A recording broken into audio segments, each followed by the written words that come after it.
Al final yo caí en ventas de casualidad. Creo que es difícil que vuelva la venta a puerta fría. La gran fortuna, y siempre la he tenido, y eso te soy muy sincero, que siempre he tenido grandes managers. Entonces, sí que me enamoré de la venta. Entonces, yo creo que es esto, la meritocracia a mí me ayudó a sentar, intentar hacer mi rutina por las mañanas. Soy María Monràs, líder de la vertical de consultoría en Hanbai. Y cada semana te traigo conversaciones poderosas con CROs, Heads of Sales y referentes en ventas que están redefiniendo cómo se crece en el mundo B2B. Prepárate para descubrir estrategias de alto impacto, aprender de los desafíos reales detrás del crecimiento comercial y motivarte a llevar tu equipo y tus resultados al siguiente nivel. Buenos días, Xavi. ¿Qué tal? ¿Cómo estás? Muy bien, muchísimas gracias por la invitación. El viernes, ¿eh? Qué ganas. O sea, tenemos aquí una persona de ventas con más de 15 años de experiencia que, bueno, ha pasado por todas las modalidades y es un honor tenerte aquí. Creo que podemos aprender mucho de ti hoy, pero ponnos un poco en contexto. ¿Quién eres y qué estás haciendo? Muy bien. Bueno, yo soy Xavi Ezcorbe, estoy casado, tengo 3 hijos y llevo en ventas, como decías, desde hace, 17 años. La verdad es que yo creo que nadie empieza en ventas porque quiere o estudia ventas o tiene ya su vocación. Al final yo caí en ventas de casualidad. Yo soy licenciado en Publicidad y Relaciones Públicas. Me encantaba el marketing, yo quería ser redactor publicitario, pero después de muchos palos y de no poder ganarme la vida, yo soy de Reus, entonces tenía que pagarme el piso, etcétera, y trabajaba en agencias de publicidad para pagarme el piso aquí en Barcelona y era imposible, tenía que trabajar de camarero por la noche y acabé en Planeta, ahí fue mi primera experiencia comercial. Que si quieres luego podemos desarrollar, pero sí, ahí es donde empecé en el mundo comercial, en una venta para mí de las más duras, venta a puerta fría, todo a comisión y realmente un mundo bastante duro, ¿no? Con un producto complicado también y bueno, que te hace resiliente, Ahí sí que es verdad que me enamoré de las ventas y hasta hoy. Mira, te voy a soltar una pregunta que salió en el podcast de Pera Cortés, donde hablamos del puerta fría, ¿no? Es algo que, bueno, pues se hacía hace 17 años, que hace mucho tiempo que no vemos o que vemos en sectores como muy particulares, pero que, bueno, yo viví una experiencia hace poco que me picaron a la puerta para venderme una alarma, ¿no? Y Pera y yo pusimos este tema encima de la mesa. Tú, que has hecho puerta fría y que has estado en este modelo, ¿tú crees que este modelo puede volver? Ahora que pues, toda la parte online sabemos que está tan saturada. A ver, yo desde mi experiencia creo que cada vez se está extinguiendo. O sea, sobre todo también por el tema de protección de datos. La verdad que es una venta, como te decía, que al final terminas, ostras, es durísima. Al final, piensa que yo tenía con 21 años, yo qué sé, el primer año llegué a convención, entonces siempre pasaba lo mismo, ¿no? Parece que cuando llegas te tienen que promocionar. Entonces empecé a gestionar equipos y con 21 años llevaba gente de 50 y pico que la tenía que sacar a las 4 de la tarde después de comer de un bar que estaba con la mediana y estaba jugando a las máquinas, ¿no? Entonces, es una venta difícil que yo creo que es difícil que vuelva. Además que es un servicio o un producto y es una venta realmente bastante agresiva. Así que es verdad que yo siempre intentaba crear en mis equipos transparencia, honestidad para intentar y separarme de todo, porque si no, también te podías caer solo por vender, porque al final tú empezabas de cero cada día. Entonces creo que, para mí, creo que es difícil que vuelva la venta a puerta fría. Es muy difícil, muy difícil. Bien, y sabiendo lo duro que es la puerta fría que nos acabas de contar, Sí.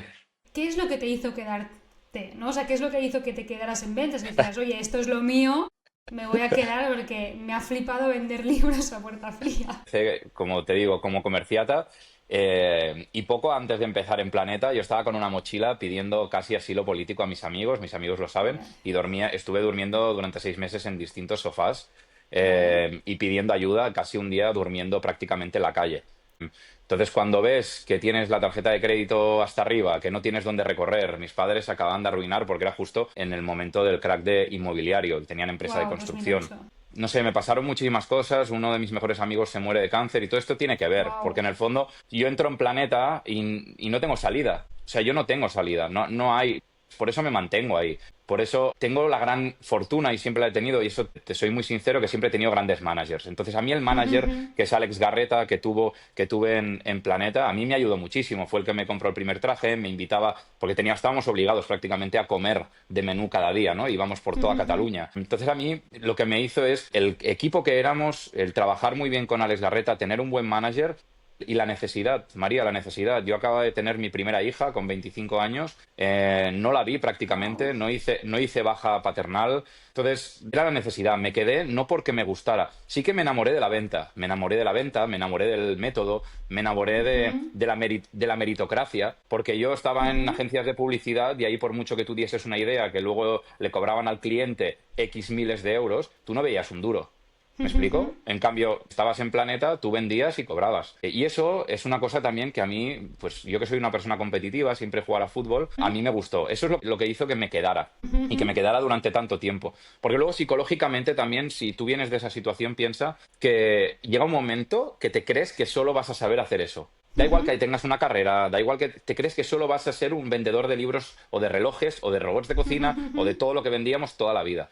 Entonces a mí romper eso también me costó y esta sería ya la siguiente etapa, cuando me fui a consultoría de recursos humanos a hacer de headhunter a Michael Ujú. Page.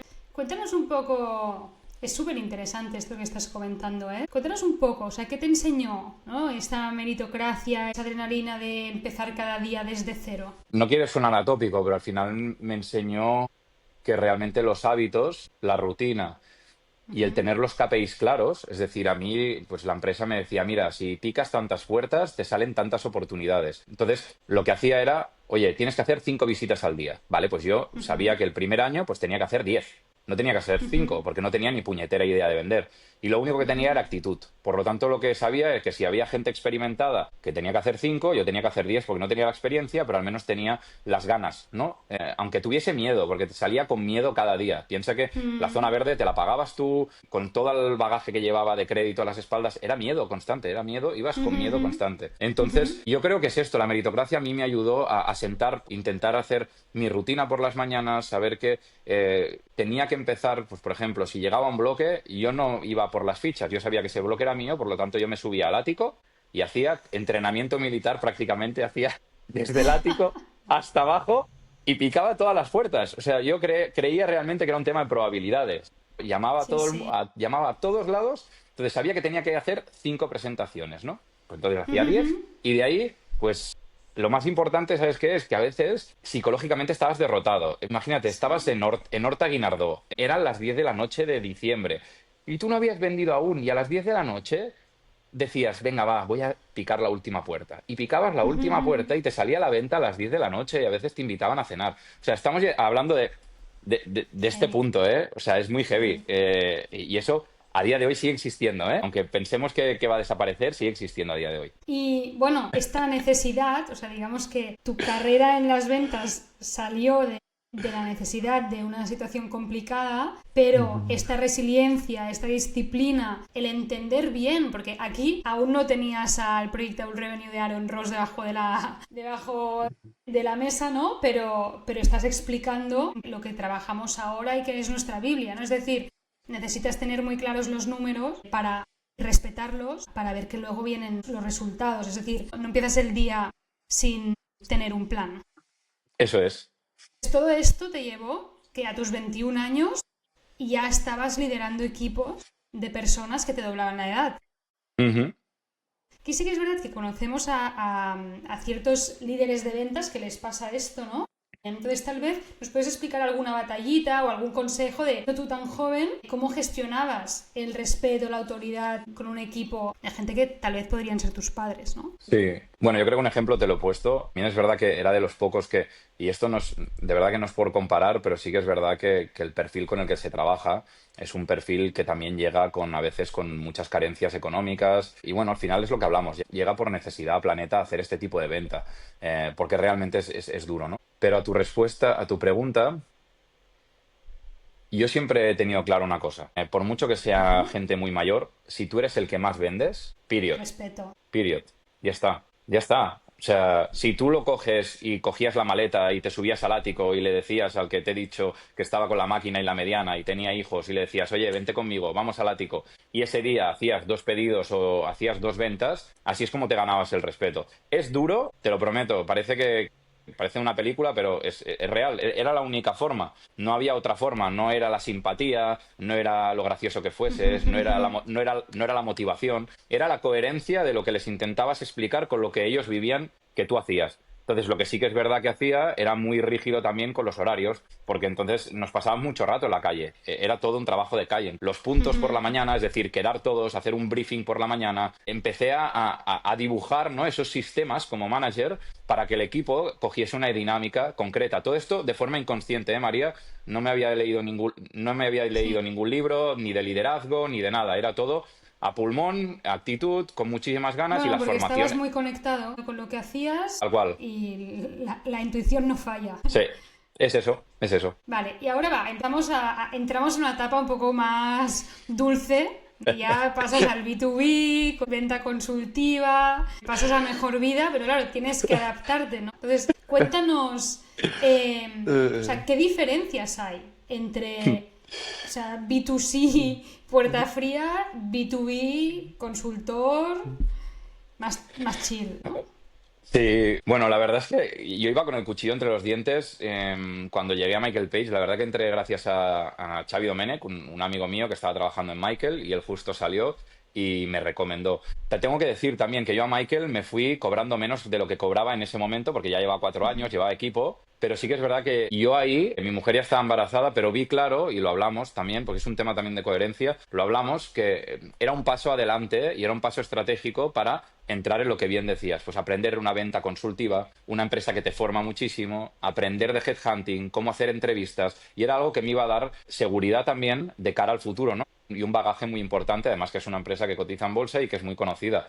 Sí que es verdad que me iba a un sector que si puerta fría era difícil, me iba al sector químico, es decir, a ver a amos de empresas Wow. de polígonos, ¿vale? Entonces, obviamente fue un cambio radical. O sea, yo era el comerciata en Michael. Piensa que llevaba aún los zapatos con Gore-Tex, que la gente se reía, porque los traía de Planeta para no mojarme los pies, porque como estábamos en la calle todo el día. Y ahí lo que aprendí, obviamente, pues lo que te decía, es una venta, o sea, tuve que desaprender esa venta tan agresiva. Nos formaban muy bien con una venta consultiva, con Romera, que es la persona que forma dentro de Michael Page a través de su empresa que se llama Fase, unos cracks, o sea, aprendí muchísimo, te formaban mucho. Y yo lo que sí que me gustaba de Michael, por ejemplo, es que los miércoles eran los miércoles comerciales. Claro, yo venía a hacer 100% comercial. O sea, que los miércoles, o sea, lo puedes preguntar a todas las personas que trabajaban conmigo, Jordi Fábregas, etcétera. Yo los miércoles era de las personas durante los 8 meses que estuve que sacaba más visitas. O sea, y me iba donde fuese a buscar un job, ¿no? ¿Por qué? Porque decía, hombre, estoy en una oficina, en un teléfono, acostumbrado a estar en la calle lloviendo, que tenías que llamar, señora María, tal. Esto es un chollo. Me dejaban un Audi para ir a las visitas. O sea, yo estaba en Disneyland. Para mí ese momento era muy bonito. Sí que es verdad que estuve poco tiempo, estuve 8 o 9 meses, pero en poco tiempo pude hacer una facturación muy importante para el equipo, que yo estaba en ese momento con Íñigo Sandizaga, y la verdad que aprendí mucho y estaba de nuevo a hacer lo mismo. A mí me dieron unos KPIs, mira, tendrías que hacer 10 llamadas, perdón, 10 visitas a la semana, pues al principio intentaba hacer 15 visitas a la semana, no estar en la oficina porque yo no tenía jobs. Por lo tanto, el consultor 360 en Michael va a vender a la empresa el servicio de Michael, recibe el job. Imagínate que a mí me daban un Export Area Manager, lo vendía yo y también lo llevaba yo. Es decir, yo también hacía la selección de Export Area Vale, Manager, por lo tanto, teníamos una base de datos donde buscaba, hacía las entrevistas y le presentaba a los candidatos. Y así vale. hacías esa labor O de sea, sería un consultoría. full cycle cien por actual. ciento, cien por Vale. 100%. Sí, aparte de pues aprender muchísimo a hacer las preguntas, hacer entrevistas por competencias y tener esta parte de recursos humanos también muy guay, muy guay, muy guay. La verdad que tengo muy buen recuerdo, guardo muchos amigos. De hecho, siempre me llevo a amigos de todos los lugares donde voy y sigo quedando con ellos. Pero bueno, apareció la oportunidad de Hostelea, de volver a Planeta de una forma distinta y ahí ya fue otro cambio en mi vida. Cuéntanos sobre este proyecto, ¿no? Porque al final lanzaste un canal de ventas desde cero que hoy sigue generando millones. Sí, Entonces, cuéntanos a qué estrategias, herramientas en ese momento fueron clave, ¿no? O tal vez si lo puedes adaptar a lo que sería el presente. Sí, a ver, aquí la situación es que, bueno, acaban de lanzar una escuela de turismo y hospitality en Barcelona que se llama Hostelea. Había distintos canales que estaban aprovechando, que utilizaban la misma estructura comercial que ya comercializaba EAE online. Y en mi caso me pidieron abrir un canal concreto de ventas. Sí que es verdad que cuando empezamos de cero. O sea, yo reportaba directamente al director general y en ese momento, te lo prometo María, eran contratos de autónomos. Por lo tanto, yo me iba a Gerona, a un hotel, y publicábamos un anuncio y hacía entrevistas para fichar y hacerles contratos de autónomos. O sea, gracias a lo que había aprendido en Michael, pues empecé a montar un equipo de autónomos que para mí yo decía, ostras, nadie va a venir. Y evidentemente iba a hoteles y a veces no venía ni el tato a hacer entrevistas. Claro.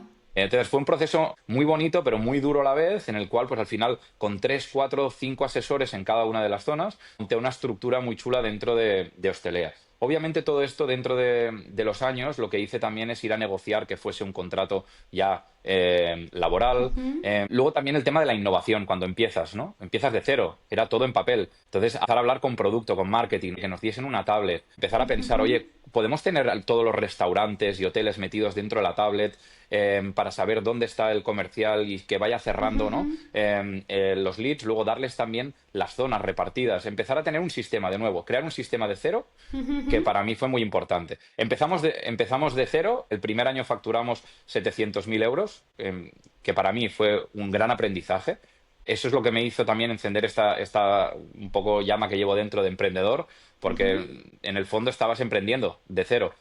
Y luego algo que aprendí muchísimo también aquí, que es el nunca parar de darle vueltas a intentar buscar formas para llegar a tu potencial cliente, ¿no? Y eso llega un día en el que yo me acuerdo que estaba en Gabá con la tablet y pienso, ostras, acababa de empezar a toquetear Sales Navigator y justo tenía una amiga que estaba trabajando en LinkedIn, le escribo y le digo, oye, Natalia, he tenido una idea, me gustaría ver si me puedes plantear. Me dio un trial de Salesforce Navigator y ahí empecé a testear el cómo utilizar pues el tema de las becas, mandaba un mensaje personalizado a una persona con el perfil concreto, etcétera, diciéndole que tenía una beca al 50%, etcétera. Y cuando tuve y vendí 3, 4 matrículas de un ticket medio de unos 4.000 euros o así, hice como un deck para venderlo internamente a Planeta para crear un canal específico de LinkedIn en el cual pudiésemos automatizar todo esto. Y ese es un canal, el que hablamos, que se quedó en Planeta y es un canal que a día de hoy está facturando 2, 3, 4 millones de euros, la verdad. Wow. Ahora no lo sé porque hace 8 años que no estoy ahí, pero el primer año ya facturó 1 millón de euros y sigue estando ahí, ¿no? Entonces, esa parte también de hustling, de siempre buscarte la vida, de innovar, de coger tecnología, bueno, como bien sabes, ahí es donde empecé a aprender pues el tema de personas, procesos y tecnología, ¿no? Exacto. Y empezar a pivotar en esas tres. Y la verdad fue una experiencia también muy dura, pero muy, muy chula en la que aprendí, bueno, aprendí muchísimo. Es un buen caso de éxito. Y luego, bueno, llegamos ahora, ¿no? Que eres CRO en Turijobs, que pasaste el COVID, y que, bueno, tú y yo nos conocimos en ese momento. Y creo que es un aprendizaje heavy que me gustaría que nos compartieras, ¿no? Como qué pasó, cómo estáis ahora y hacia dónde vais. Es que explicando de esto me da la sensación de que ha sido todo bastante cuesta arriba, ¿eh? No había puesto en orden todo esto, la verdad, y me voy Eres un survivor. y me voy escuchando y digo, me cago en la mar. Bueno, a ver, o sea, aquí fue una experiencia muy bonita porque a través de una persona que yo había tenido en Hostelea, entró como account executive en Turijobs y también, de nuevo, lo que hablamos de cuidar muy bien a las personas durante todo el camino. Creo que eso también es muy importante. En Súper. todas tus trayectorias profesionales, cuida bien a la gente, quédate siempre con personas de referencia, sigue tomándote cafés con ellos. O sea, siempre cuida tu network. Para mí ha sido siempre muy importante y siempre he sabido quién me ha dado la oportunidad y lo he intentado cuidar. Pero esto, yo entro en Turijobs como director comercial, no entro como CRO, ¿eh? Que esto es importante. Yo entro como director comercial y soy el último que me incorporo. O sea, entro con un equipo ya heredado, que es otra cosa que no había hecho nunca. Y también parece una tontería, pero para los que se dedican a dirigir equipos, no es lo mismo crearte tu equipo que llegar con un equipo heredado, ¿vale? Porque ya partes de que tienes que demostrar tú, porque aunque seas el director comercial, eres el último que ha llegado. Por lo tanto, bueno, fue una primera etapa muy bonita, pero duró muy poco esa etapa bonita. Yo llegué con un propósito muy claro, con una forma de liderazgo que lo comuniqué desde el primer día, sabiendo pues los KPIs que queríamos hacer, dónde queríamos llegar, con un plan que me preparé muy chulo, pero todo se fue al garete al cabo de 6 meses. Y te soy sincero, en enero hicimos récord histórico de ventas, enero 2020, y en marzo pues nos cierran. Y eso fue muy duro. A mí me gusta mucho Brian Chesky, ¿no? Y lo sigo mucho porque, bueno, Airbnb me parece una empresa y como CEO también me gusta mucho y me siento muy identificado con algunas cosas que habla sobre su negocio cuando llegó el COVID. Pasamos de 40 personas, yo tenía un equipo y gestionaba un equipo de 25 personas, pasamos de 40 personas a 4 personas en Heavy. muy poco tiempo, ¿vale? Pasamos a facturar menos 3.000 euros, ¿me explico? De cuando llevábamos facturaciones, pues, de 200, 1.000 euros al mes, 300, 150, y pasamos a facturar negativo. Muy heavy, nos quedamos solo el CEO y yo, los demás prácticamente todo el mundo en ERTE, y fue una de las, bueno, increíble. De los momentos más duros, y mira que pues todo lo que te he contado ha sido duro, pero el momento de sentar a 40 personas y tener que decirles, oye, mira, lo siento mucho, bueno, a mí, pues, te soy sincero, me quitó el sueño, casi úlcera de estómago, pues clapas en el pelo, ¿qué te voy a contar? Pero bueno, de nuevo, nos quedamos Xavi y yo, tiré un poco de mi época en la universidad y dije, oye, es el momento, soy un gran apasionado de los podcasts y ahí es cuando empecé el podcast de Turijobs en el 2020 para hablar con líderes de recursos humanos en ese momento y mantener una conversación sobre el futuro. Porque en ese momento tú levantabas el teléfono para decirle, oye, si tenía necesidad y cómo iban a tener necesidad si estaban los hoteles cerrados y estaban despidiendo a todo el mundo y así durante 2 años. Entonces, bueno, ese año fue terrible y 2021 pues empezamos a recuperar poco a poco y fuimos cambiando también la forma de entender en nuestro negocio, que si quieres pues podemos profundizar. Más que profundizar en esto, me gustaría que entráramos en materia de ventas, de todo tu background que ahora ya hemos entendido, ¿no? Me gustaría hablar de estrategia, de forecast y de go-to-market, ¿vale? Y luego pues lo podemos hilar con la parte humana y de liderazgo porque sé que allí has tenido mucho éxito y que podemos aprender algo de ti, Ujú. ¿no? Entonces, la parte de go-to-market, ¿no? ¿Qué es para ti un forecast realista? ¿Cómo construís el equipo? ¿Cuáles serían para ti los Ujú. pilares principales para construir una estrategia de go-to-market? Te hago las preguntas por separado para no hacerlas en un Vale, minuto, ¿no? Pero para ti, ¿no? ¿Cuáles son los pilares para diseñar una estrategia go-to-market desde cero? perfecto. A ver, dentro de Turijobs, por ejemplo, hemos tenido grandes aprendizajes. Yo a base de hacer también pues el máster de ventas B2B contigo, ahí entendí muchas cosas también acerca de la venta B2B, ¿vale? Muchísimas cosas que en ese momento yo desconocía. Eso fue en 2021, por lo tanto he ido aplicando cambios dentro de Turijobs. Turijobs, como es un marketplace, tenemos esa, digamos, situación en la cual tienes que preocuparte mucho por el B2C y a la vez por el B2B.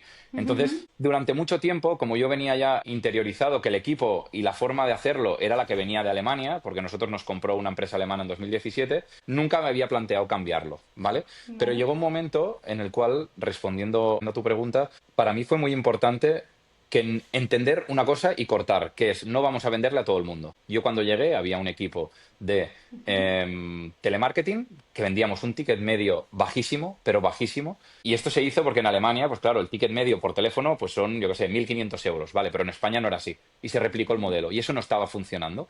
Pero lo mantuvimos durante mucho tiempo. Hasta que después del máster, después de analizar muy bien, dijimos, no podemos venderla a todo el mundo. A partir de ahora iremos a simplemente estas empresas, de 50 para arriba, con un modelo de pricing concreto, ¿vale? Y un producto y un servicio adaptado a cada uno de estos segmentos. No podemos vender lo mismo a todo el mundo, ¿vale? Entonces empezamos a crear esos servicios adaptados a cada uno de esos segmentos, incluso dividido por subsectores dentro de Turijobs, ¿no? Los hoteles no tienen la misma necesidad de selección, los restaurantes no tienen la misma necesidad de selección, no necesitan el mismo producto. O sea, lo primero fue cortar y decir, no le vamos a vender a todo el mundo. Lo que hicimos es crear también todo un canal online, es decir, creamos una tienda online potente en la cual digamos, el long tail, al que ya no íbamos a llamar, se pueda cuidar muy bien de forma automática y utilizando el self-service. ¿Por qué? Porque además no valoran tampoco el servicio, por ejemplo.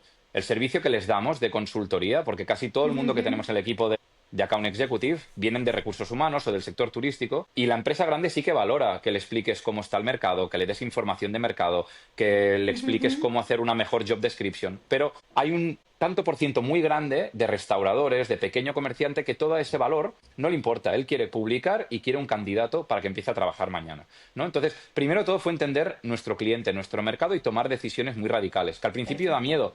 Da miedo, porque dices, ostras, vamos a perder esta parte de pasta que venimos del COVID y tenemos que recuperar y nos están apretando el inversor y no sé qué. Pero oye, ha sido hacer esto y la verdad que ha habido un cambio bestial en la forma de entender y en la forma de acercarnos al mercado. Y luego una segunda cosa que para nosotros, y yo creo que fue una decisión muy acertada también, fue cambiar los roles. También teníamos estos telemarketing, que era un perfil muy concreto, y luego teníamos sales executives que hacían el 360 también, ¿vale? Hacían el full cycle. Y lo que decidimos también es quitar esta parte de equipo de telemarketing, tienda online, y luego tener y separar los roles, hacer account managers y account executive. Account executive centrados en la prospección, entonces nosotros les damos la base de datos que sabemos que tenemos clientes que hemos perdido, que tenemos que recuperar, etcétera, y account managers creamos con marketing servicios para que pudieran hacer upgrades dentro de lo que es la base, que es nuestro Unlimited, ¿vale? Que es la forma de publicar dentro de Turijobs. Y a partir de ahí crear, por ejemplo, servicios nuevos. También he aprendido mucho, de nuevo, a la innovación. Con poco, emprender es con poco, ser creativo e innovar. Entonces creamos esos servicios para poder ir haciendo upgrades y formamos a los distintos equipos con ventas totalmente distintas. Una venta consultiva, una venta un poco más de ir al pain, de saber qué es lo que necesitan. Entonces, yo creo mucho en esto. Ha sido tomar decisiones radicales acerca de nuestro target market, formar al equipo y separarlo, y a partir de ahí trabajar muy bien con marketing para que empiece a crear estos casos de éxito y empiece a meter leads en el cual pues luego a un executive llega mucho más preparado a la visita. Te diría estas tres para no alargarme. Estoy súper de acuerdo, ¿no? Y aquí ¿entendéis marketing y ventas debajo del mismo paraguas? Sí, ahora ya sí. Desde 2023 que lo estoy llevando yo. Bien. El equipo, o sea, súper compartimentado, cadena de montaje, mucho foco en algo en concreto. Súper de acuerdo. Sí, durante mucho tiempo piensa que Turijobs tiene 20 años de historia. Tenemos casos de éxito increíbles y no los estábamos utilizando. Esa ha sido otra cosa que nos hemos puesto principal foco, de casos de éxito que hayan funcionado. Ponemos datos, los creamos bien, hacemos un documento importante acerca de cómo hemos solucionado ese pain para ese cliente y además ha sido un resultado excelente, y eso lo compartimos con el resto de nuestro buyer persona para que vean que si ellos tienen el mismo pain, cómo lo podemos solucionar, ¿no? Utilizar casos de éxito que ya tenemos, clientes que ya tenemos, que están súper contentos con Turijobs, que antes era también muy centrados en abrir, prospectar, pero sin esa propuesta de valor quizás que ahora estamos creando junto con marketing, gracias a crear esta sinergia y que no esté separado marketing de ventas, que es algo que para mí ha sido una obsesión desde el principio. Siempre estaba en empresas donde marketing y ventas estaban separados, no se hablaban, los distintos líderes de los dos departamentos a veces se llevan a matar. Entonces ha sido una transición muy guay, y ver que el equipo de marketing está constantemente pensando en cómo ayudar a ventas, que esto a veces es impensable y aunque parezca fácil, no lo es. Es brutal. Acerca del equipo, ¿no? En numeritos, ya sabéis que a mí me gusta saber numeritos. Entonces, ¿qué estás esperando ahora mismo de tu equipo? A nivel de actividad, a nivel de reuniones, a nivel lo que nos puedas contar. Sí, nuestro negocio, por suerte, al haber hecho todo esto, se simplifica todo. Es que ese es el tema. Ventas es simplificar. Cuanto más simple, más se entiende. Ahora que no tenemos... Claro, porque antes era el forecast, ¿con quién? Con el equipo de telemarketing, que tenían unos KPIs distintos, y con los de Account Executive, pero ahora como lo tenemos separado es muy sencillo. Entonces, tanto Account Manager como Account Executive tienen el mismo KPI de visitas, ¿vale? Que son 5 visitas semanales, unas 20 visitas al mes, ¿vale? Visitas, eso es, pues ya puede ser por videollamada o visita presencial. Yo, en nuestro sector, soy muy partidario de la visita presencial, muchísimo. O sea, las videollamadas están muy bien, pero lo que se genera, y más en nuestro sector, cuando vas al hotel o vas al restaurante, el ratio de conversión es mucho más alto. Y eso lo tenemos y lo sabemos. A partir de aquí, para sacar esas 10 visitas, ¿cuántas llamadas necesitas? Necesitas aproximadamente unas 40-50 llamadas al día, ¿vale? Nosotros tenemos una base de datos, te diría, de casi 7.000 empresas que han trabajado con nosotros, la tenemos muy bien compartimentada y a partir de aquí lo que hacemos desde el equipo cada vez más, que nos ha costado, es cualificar la base de datos. Es otra cosa que para nosotros ha sido un pain in the ass. RevOps. Sí, ha sido... RevOps, los fantásticos RevOps. Entonces, es muy sencillo. Si ves, ahora mismo es, oye, son estas 5 visitas, 20 visitas al mes. Tenemos una estructura muy sencilla de dailies, o sea, la sales manager a la que gestiono pues hace las dailies de martes a viernes, ¿vale? El forecast lo tenemos los viernes y el lunes tiene el forecast conmigo, donde pues ya compartimos cada oportunidad por oportunidad, cuáles creemos que se van a cerrar, cuáles no, si sois que no, por qué. Entonces, bueno, si quieres entramos también en el forecast, que también es muy interesante y he aprendido estos últimos años a poder afinarlo cada vez más. Sí, cuéntanos acerca de Forecast, que era una de las preguntas que tenía. Sí, a ver, nosotros utilizamos Salesforce y la verdad que, bueno, también he aprendido muchísimo a cómo utilizar Salesforce y sobre todo Salesforce no sirve si tú no formas a tu equipo y cualifican bien las oportunidades dentro de Salesforce. Por lo tanto, también es un tema de ir detrás del equipo comercial que entienda el por qué debe informar que tienen que estar en el estado correcto las oportunidades. Entonces, nosotros trabajamos tal cual. O sea, creamos esas oportunidades, hacemos un seguimiento constante cada semana y cada día de cómo están las oportunidades para tenerlas en el estado adecuado. Salesforce ya lo que te dice es te da un tanto por ciento, y lo tenemos estudiado, tanto por ciento de probabilidad de cerrar esto. Viernes no solo nos fiamos de eso, sino que vamos one to one con cada uno de los account executives viendo esta oportunidad. ¿Por qué está aquí? Hacemos la pregunta sobre la matriz Band. Nos tienen que responder. Es formación constante acerca de, oye, ¿de verdad vas a cerrar estos 25.000 euros? Sí. ¿Por qué? Vamos oportunidad por oportunidad. Cuéntame, oye, ¿tienen budget? ¿Hablas con la persona adecuada? No estoy hablando con el responsable de tal. Vale, ¿y es el que firma? No, la verdad es que ¿cómo puedes llegar a la persona que firma? Entonces, intentar ayudarles también en esas conversaciones a crear luego next steps, ¿no? Para que empieces a crear una sinergia de una dinámica positiva. Y luego el lunes, pues hablamos de ese forecast, entramos también con la Sales Manager oportunidad por oportunidad y ya vemos también, normalmente hacemos el mes y el Q en cada semana, a ver si va variando para ir haciendo reforecast, porque los martes tenemos que pasar el forecast a Alemania. Vale. Y ahí ya se pone más intensa la cosa. Claro. Mira, una pregunta. Ya estamos terminando ya, me quedan pocas. Si pudieras dar un solo consejo a alguien que empieza a liderar equipos comerciales SMB, no estamos hablando de venta enterprise, ¿cuál sería? Y yo me repito un poco lo que he dicho al inicio. Para mí, si empiezas a liderar equipos, tienes que ser el mejor vendedor de tu equipo. Y hay gente que me dirá, no, pero yo soy muy bueno gestionando personas. Bueno, si no has gestionado nunca personas, ¿cómo sabes que eres bueno? Se te pueden dar bien las personas, pues que luego, en muchos casos, tienes que ser el primero. Tienes que ser el primero en ir a una negociación difícil, tienes que ser el primero en darle la vuelta a una reunión estando con el account executive al lado, que te está mirando en plan, a ver si eres capaz de darle la vuelta a esto, ¿sabes? Y ve que, pues oye, le das la vuelta y lo haces de forma distinta y luego te sientas con él, oye, has visto, tal, hemos podido hacer esto. Hay una parte muy humana en ventas de charlas constantes, conversaciones constantes, de demostrar, de acompañar a tu equipo a que vean que es posible, ¿no? Porque a veces hay una limitación también en el ticket medio, por ejemplo, y tienes un vendedor que no es capaz de vender más de 10.000. ¿Y cómo puede ser? Que todo lo que vende y te sientas con él y ves que todos son limitaciones mentales. Por lo tanto, yo pienso en eso, en que tú como manager tienes que inspirar. Entonces tienes que intentar, 100%. al principio, lo único que tienes es actitud y tu venta. Por lo tanto, son esas dos cosas las que, si empiezas a gestionar equipos, se van a fijar. Porque es lo que hablamos, no se van a fijar en, obviamente, si eres simpático y yo qué sé, llevas corazones cada semana y haces un poco de team building, pues te van a valorar seguro. Pero no es lo que va a hacer crecer la empresa ni va a hacer crecer el equipo, seguro. Estoy de acuerdo.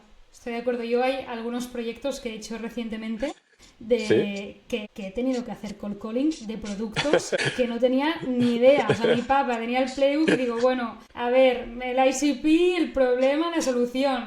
Ahora tengo que llamar delante de esta gente para ganarme su respeto y a ver si la voy a liar. Y bueno, más o menos me ha salido bastante bien. He conseguido cerrar alguna de ellas, pero sudas.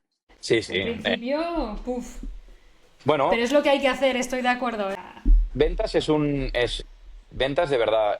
Yo creo que en España quizás está un poquito peor visto que en Estados Unidos. En Estados Unidos ventas es muy común, ¿no? Y está muy bien visto. Yo creo que en España esto ha cambiado gracias a las startups, gracias al mundo tecnológico, ha cambiado y han entrado otro tipo de venta, una venta más técnica o tecnológica, ingenieros que se están dedicando a las ventas. Entonces, este mundillo ha cambiado y eso es muy guay también. Pero sí que es verdad que durante un tiempo, al final, ventas es un trabajo de equipo, es un trabajo competitivo y en el cual te tienes que cuidar mucho para llegar cada día, pues, como un toro. Totalmente de acuerdo. La mente y el cuerpo. Dos últimas Sí. preguntas. ¿Va? ¿Qué consejo te habría gustado de recibir cuando empezaste? Que no llegar a conseguir el objetivo o el budget o el forecast significa que seas un fracasado. Tú has visto lo que te he explicado, muchos fracasos en mi vida, muchos meses sin llegar a la cuota, muchos meses, ¿sabes? Que a veces por situaciones que tú no controlas y te sientes que es tu responsabilidad y eso te machaca. Y en el fondo te estás machacando tú solo, ¿eh? Y eso te pasa factura. O sea, creerte que por no llegar al budget eres un fracasado y que no sirves para nada y, ¿sabes? Si me hubiesen dado ese consejo de decir, no te preocupes, tú fíate del método, keep going, cuídate, no pasa nada si no llegas, pero sigue haciendo esos KPIs que verás que al final te saldrá, me hubiese ahorrado bastante A veces no problemilla. es fácil, a veces no es fácil. Yo siempre digo que trabajar en ventas es como estar en una montaña rusa constante, ¿no? Sí, Sí, sí. sí. Y mira, tengo justo un proyecto ahora, un equipo que ha hecho un overperformance increíble este año, la han ¿Vale? reventado. Y hoy me decían, Jolín, es que ahora ponemos el contador a cero. O sea, madre mía, qué puta. Y se nos hace un mundo. Tenemos que volver a empezar. Lo hemos petado, pero es que nos ha durado la alegría 24 horas. Porque ahora estamos a cero otra vez, ¿no? Y es que ventas es lo que Sí. tiene y no es para todo el mundo.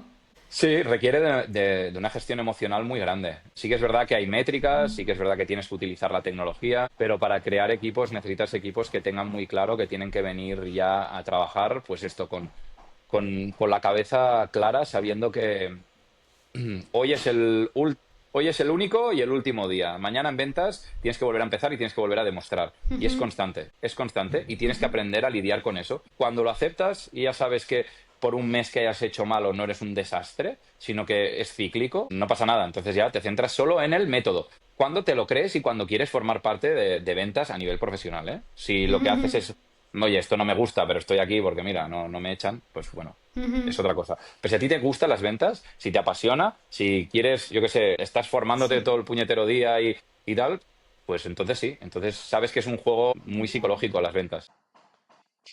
Y mi última pregunta, que ya la sabes, es ¿a quién debo invitar al podcast? Tiene que estar a tu altura, ¿eh? Que no es poco. Yo te diría que invites al CEO de Harmonix, a Tony Pérez, que fue profesor nuestro, Sí, y también te diría que invites a Blas Segarra, el que ahora mismo está en también Shopify, lo conozco. Sí, que sí. fue ex compañero mío de Michael. Yo te diría estos dos, unos cracks los Guay. dos. A Los nivel conozco a humano, los dos, así que... son unas bestias. Son unas Y muy, muy bestias. guays para venir a podcast. Buenos Son, perfiles. para mí, ya te digo, son buenos referentes y grandes amigos míos. Buenas recomendaciones me han gustado. Me han gustado. Ya les Me etiquetaré alegro. a ver si se prestan. Muy Encima bien. nos conocemos. Espero que no me hagan ghosting. Seguro que sí. No, si no, no te preocupes. Me escribes a mí y yo les escribo. Sin problema, seguro que vendrán. Oye, Xavi, o sea, ha sido un verdadero placer. Creo que podríamos profundizar en pues, un montón de cosas, porque tu experiencia ya hemos visto que no tiene desperdicio. Pero bueno, se nos ha acabado el tiempo, así que gracias. Ha sido un placer. María, las veces que quieras, estaré encantado de poder charlar contigo porque es una pasada. Hablar de ventas a mí me apasiona. Por lo tanto, no hay fin. Gracias, de verdad. Gracias a ti.